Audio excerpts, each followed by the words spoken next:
ওয়াতলু আলাইহিম নাবা আবনাই আদম বিল হক। আদম আলাইহিস সালাতু ওয়াস সালামের দুই ছেলের যে সত্য ঘটনা, ওই সত্য ঘটনাটা উম্মতদেরকে জানায়া দেয়।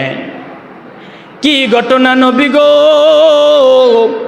এরপরে আল্লাহ বলেন, ইয করবা কুরবানান ফাতুকব্বিলা মিন আহাদিহিমা ওয়া লাম ইউতাকাব্বাল মিনাল আখর। আল্লাহ জ্বালায় দেয় নবী গো, ওই সত্য ঘটনাটা হলো যখন দুই ভাইয়ের মধ্যে দ্বন্দ্ব হয়েছিল।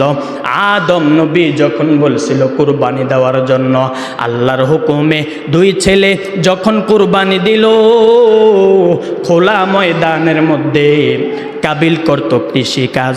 ওই কৃষিকাজ থেকে কিছু শস্য আর গম আইনা রাখছে, কুরবানি দিবে। হাবিল বড় ভাই করত বকরির রাখালি, গরু ছাগল পালত।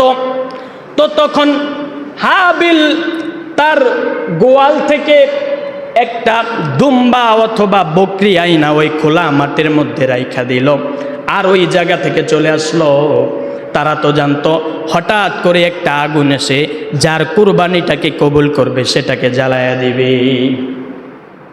তো কিছুক্ষণ পরে গিয়া দেখলাম আল্লাহ তাআলার পক্ষ থেকে আসমান থেকে যে আগুনটা আসছে, ওই আগুনটা কাবিলের যে শস্য দানাগুলো ছিল, কুরবানি ছিল, ওই পশুটাকে বস্তুগুলাকে জ্বালায়া দিছে।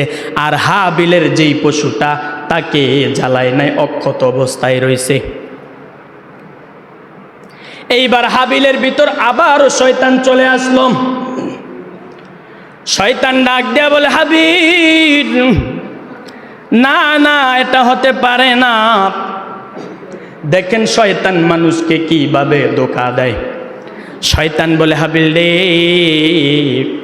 তোর বাবার মতো তোর আল্লাহ তোর সাথে বেইনসাফি করছে, এটা ইনসাফ হয় নাই। তোর ছোট ভাইয়ের কুরবানি কবুল করছে, তোর কুরবানি কবুল করে নাই। বুঝছেননি কিভাবে প্ররোচনা দেয়? হাবিল বলে, রে ছোট ভাই, না না, এটা এখনো আমি মানব না। আমি তোমাকে কি করব? হত্যা করে ফেলব। কারণ আল্লাহ তাআলা আমার সাথে স্বয়ং বেইনসাফি করছে, এটা